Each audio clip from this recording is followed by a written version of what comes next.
Hindi chapter number 1 revision आज start कर रहे हैं सेमेस्टर 1 का, है ना। तो आप ध्यान दीजिएगा, चैप्टर 1 है, आपका नेम है तेरी है ज़मीन। ओके, क्या है?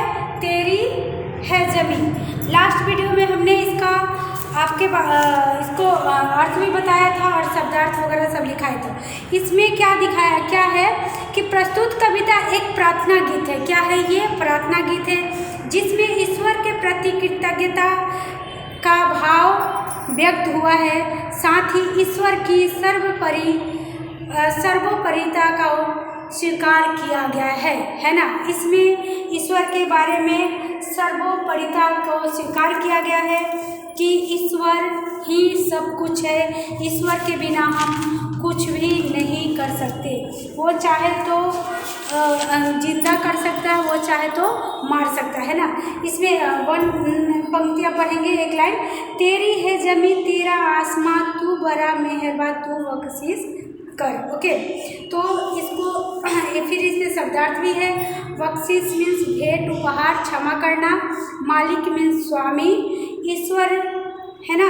रहमत मीन्स कृपा, आफत मीन्स मुश्किल या संकट, मेहरबा मीन्स कृपालु दयालु, जिस्म मीन्स शरीर, जा मीन्स प्राण।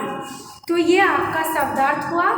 अब हम आगे देखेंगे चैप्टर नंबर 2 में। देखिए अभ्यास है ना, इसमें दिया गया है। पहला प्रश्न तो देख रहे हैं कि छात्राओं के साथ है। सेकंड में प्रश्नों के निम्नलिखित प्रश्नों के उत्तर दीजिए। ओके, चलिए प्रश्न नंबर 2। प्रश्न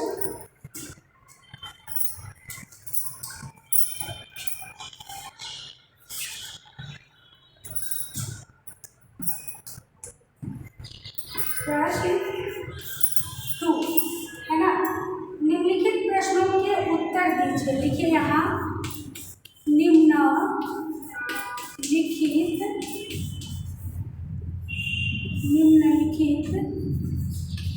प्रश्नों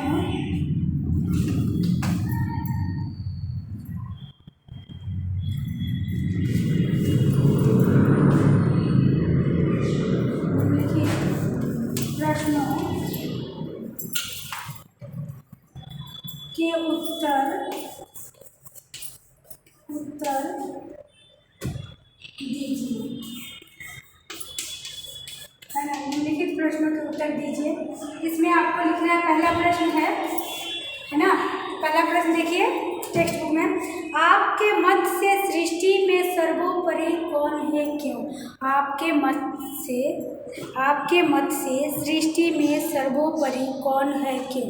यहाँ प्रश्न में लिख देती हूँ। देखिए यहाँ आपके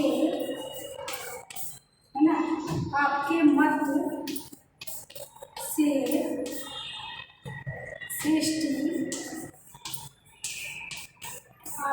से सृष्टि में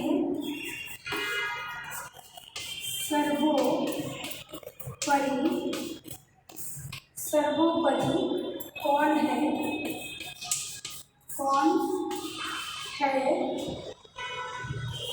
क्यों? है ना। आपके मन से सर्वोपरि कौन है और क्यों? इसका आंसर आप लिख लीजिए, है ना। आंसर आपको लिखा देती हूँ मैं।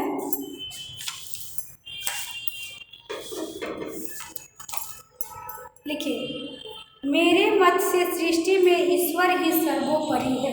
क्या लिखेंगे? मेरे मत से ईश्वर ही, है ना।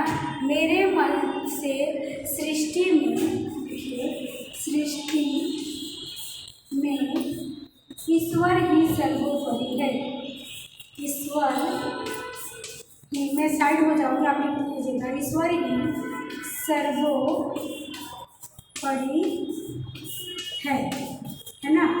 ईश्वर ही सर्वोपरि है, क्योंकि वह सर्वशक्तिमान है। क्योंकि वह, देखिए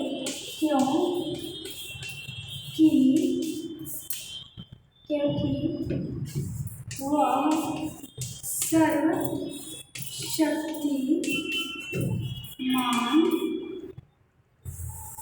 है। क्योंकि वह सर्वशक्तिमान है, वह जिसे बचाना चाहे उसे कोई मार नहीं सकता। वह जिसे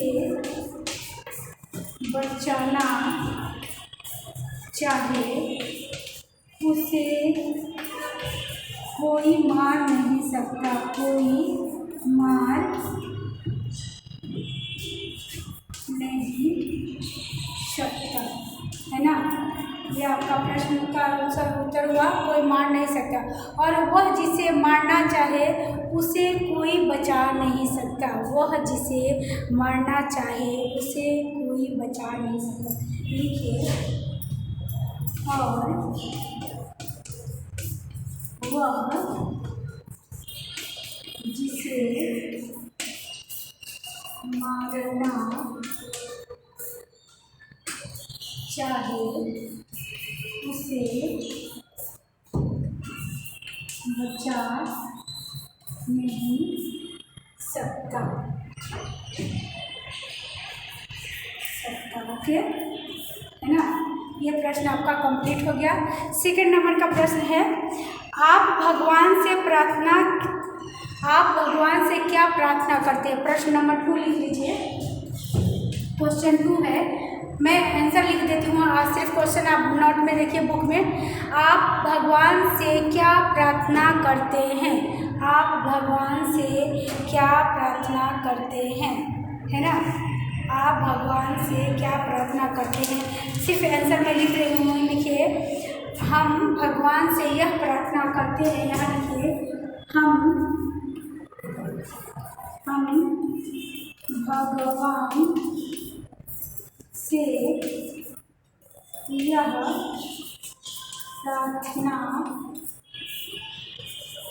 करते हैं। हम भगवान से यह प्रार्थना करते हैं कि वे लोगों पर अपनी कृपा दृष्टि बनाए रखें, कि वे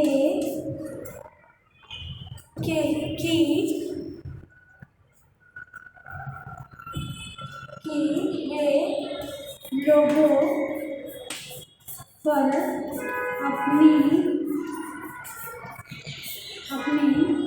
कृपा दृष्टि बनाए रखें, कृपा दृष्टि बनाए रखे, है ना। कृपा दृष्टि बनाए रखे। लोग किस हाल में है उसकी वे हमेशा खबर लेते रहे। लोग किस हाल में है, लोग किस हाल में है, लोग किस हाल में है, लोग किस हाल में है इसकी वे हमेशा खबर लेते रहे। इसकी वे हमेशा खबर लेती रहे, है ना। ये आपका प्रश्न 2 हो गया। अब 3 नंबर के प्रश्न ओरल में बोल देती हूँ आपको, है ना। लिखिए, आप ईश्वर से प्रार्थना किस समय करते हैं, क्यों? आप ईश्वर से प्रार्थना किस समय करते हैं, क्यों? हमें ईश्वर से प्रार्थना कब करना चाहिए? तब हमें ईश्वर से कनेक्शन जल्दी मिल जाएगा। कब? हमें सुबह ईश्वर से प्रार्थना करनी चाहिए और सोने से पहले करनी चाहिए, है ना। तब हमारा ईश्वर से जो भी कनेक्शन है आपका जल्दी जुट जाएगा, वो आपकी प्रार्थना जल्दी सुनेंगे। ओके, तो चलिए हम इस प्रश्नों का उत्तर आपको बता देते हैं।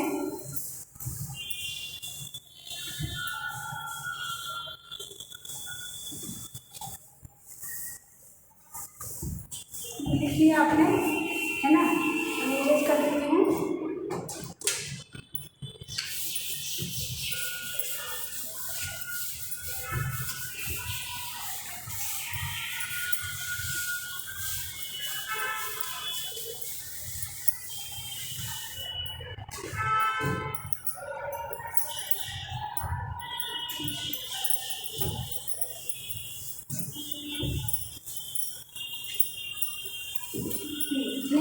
आगे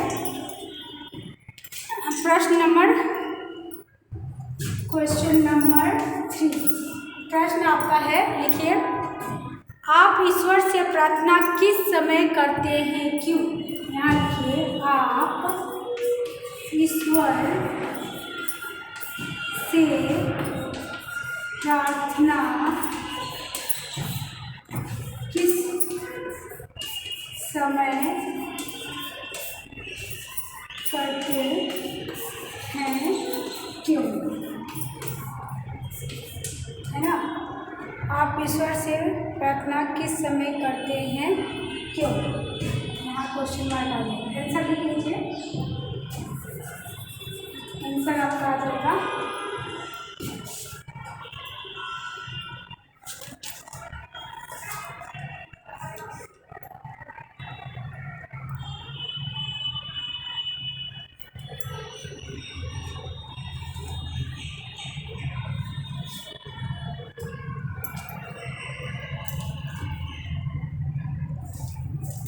एक मिनट, आप मैं हट गई हूँ, आप लिख लीजिए, है ना।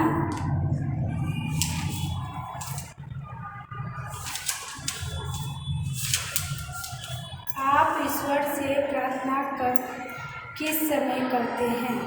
आप ईश्वर से प्रार्थना किस समय करते हैं, क्यों? लिखिए, मैं सुबह उठता हूँ, यहाँ लिखिए, मैं सुबह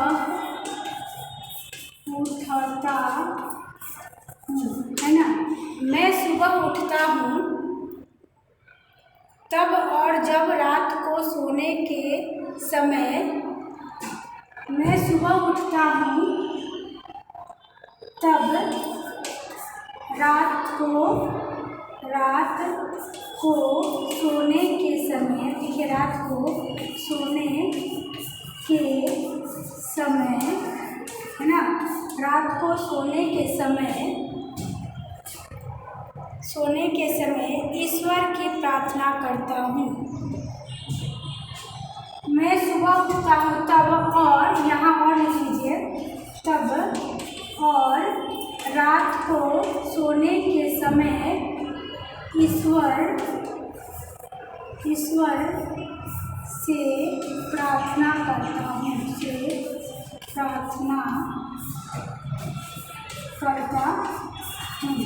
है ना। ईश्वर से प्रार्थना करता हूँ, लिखिए, ठीक है। फिर आगे लिख लीजिए, प्रार्थना करता हूँ, यह समय ही मुझे प्रार्थना के लिए अनुकूल लगता है। यह समय ही, लिखिए, यह समय ही मुझे प्रार्थना के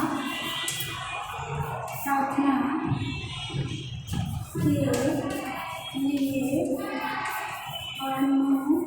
अनुकूल, है ना, अनुकूल लगता है। चलिए, अब मैं आपको ओरल बोल के आंसर क्वेश्चन लिखवा रही हूँ, आप लिख लीजिए, है ना। 4 नंबर, भिन्न भिन्न धर्म के लोग प्रार्थना करने के लिए कहाँ कहाँ जाते हैं? ये प्रश्न है आपका, भिन्न भिन्न लोग धर्म के लिए कहाँ कहाँ करने के लिए जाते हैं। तो आंसर में लिखिए कि भिन्न भिन्न धर्म के लोग प्रार्थना करने के लिए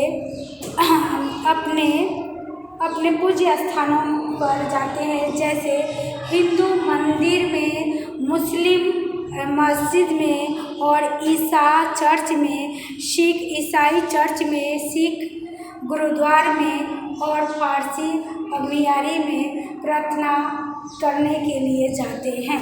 ओके, अलग अलग धर्म के लोग अलग अलग स्थानों पे जाते हैं।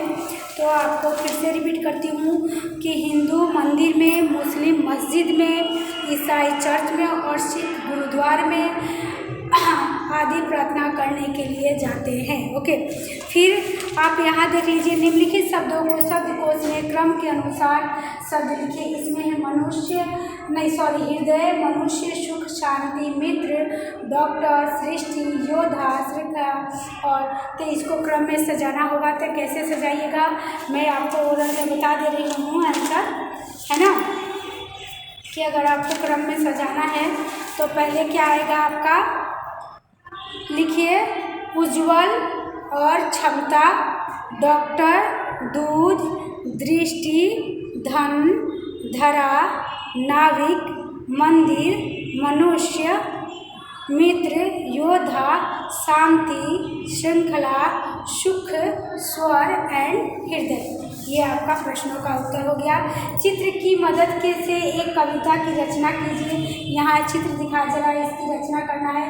वचन बदलकर वाक्य फिर से लिखिए। यहाँ देखिए, वचन बदलकर वाक्य फिर से लिखिए बताया गया है। मैंने कविता लिखी, तो इसको वचन बदलेंगे तो क्या लिखेंगे, मैंने कविता लिखी है, तो इसको वचन परिवर्तन करके लिखना है आपको। तो आप कैसे लिखेंगे, हाँ आपको लिखना है तो कैसे लिखेंगे कि मैंने कविता लिखी है, इसमें है, इसको आपको वचन में परिवर्तन करना है। जैसे लिंग वचन में परिवर्तन करते हैं, है ना, उसी तरह। तो क्या लिखा है यहाँ, आंसर में लिख देती हूँ, आपको बता दे रही हूँ ओरल ही। यहाँ ओरल लिख लीजिए, मैंने कविता लिखी है, तो इसका आंसर होगा हमने कविताएं लिखी। ओके, फिर यह मेरी किताब है, तो इसको वचन बदल कर वाक्य में लिखना है। तो कैसे लिखेंगे, ये हमारी किताबें हैं, वे हमारी किताबें हैं। थर्ड नंबर में इसे लड्डू दे दो, इसको वचन बदलकर वाक्य में फिर से लिखना है, तो इन्हें लड्डू दे दो। ओके, फिर स्वाध्याय में निम्नलिखित प्रश्नों के उत्तर दीजिए। कवि ईश्वर से क्या कहना चाहते हैं, कवि ईश्वर से क्या कहना चाहते हैं, इसका प्रश्नों का उत्तर है। इसको भी मैं ओरल में बता देती हूँ आपको। कवि ईश्वर से क्या कहना चाहते हैं, ओरल सुन लीजिए। कवि ईश्वर से कहना चाहते हैं कि लोगों के अपराधों को क्षमा कर दे, वो हमेशा लोगों पर अपनी कृपा दृष्टि रखे। दुनिया के लोग किस हाल में है इसकी वह हमेशा खबर रखे और दुनिया पर आने वाले आफतों को दूर करे। ओके, सेकंड प्रश्न है स्वाध्याय में, तू अपनी नज़र हम पर रखना ऐसा कवि क्यों कहते हैं। तो ये इसका आंसर सुन लीजिए।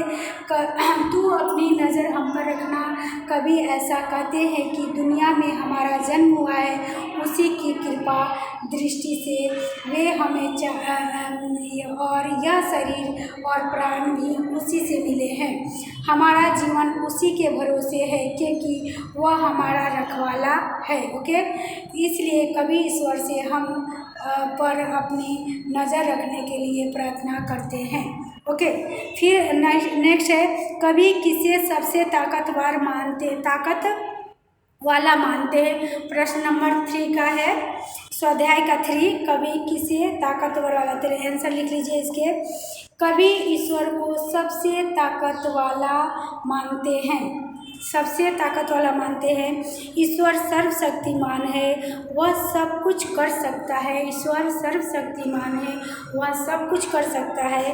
वह जिसे चाहे उसे जीवन दे सकता है और जिसे चाहे उसका जीवन ले सकता है।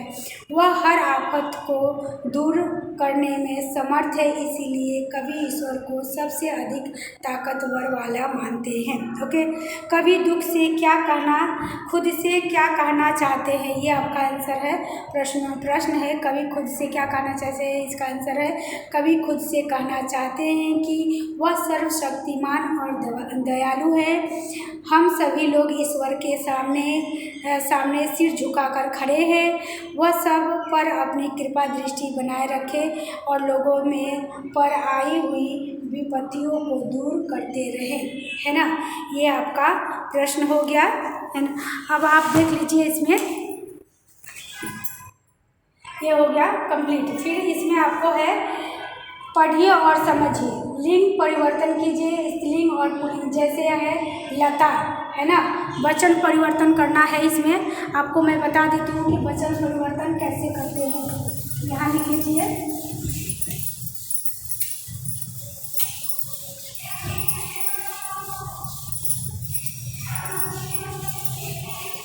लिखिए वचन परिवर्तन।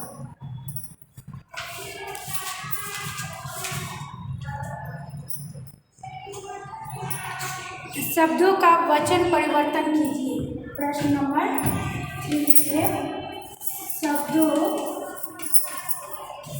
का वचन परिवर्तन कीजिए। शब्दों का वचन परिवर्तन कीजिए। इसमें क्या आपको वचन परिवर्तन करना है? जैसे आप यहाँ देखिए क्या है, यहाँ लता है तो क्या होगा? लाते। लता है तो लाते। लिखिए यहाँ ताला, पहला नंबर है ताला, तो क्या लिखेंगे हम? ताले। ओके है ना। ताला है तो क्या लिखेंगे? ताले, राइट। फिर नदी है तो क्या लिखेंगे? नदिया। दूसरा है नदी तो हम क्या लिखेंगे? नदियाँ, राइट है ना। फिर लिखिए दरवाजे। तीसरा दरवाजे, तो क्या लिखना है आपको? दरवाजा, दरवाजा। ओके। फिर आपको लिखना है कौवा। 4 नंबर में लिखिए कौवा, तो क्या लिखिएगा आप? कौवे, राइट। फिर लिखिए किताब। 5 नंबर में किताब, तो क्या लिखेंगे हम? किताबें, किताबें, राइट है ना। फिर 6 नंबर में है कला। 6 नंबर में क्या है? कला, कला, तो क्या लिखिएगा? कलाएँ। 6 नंबर में कलाएँ। फिर आपको 6 के बाद क्या लिखेंगे? 7 में लिख लीजिए धातु।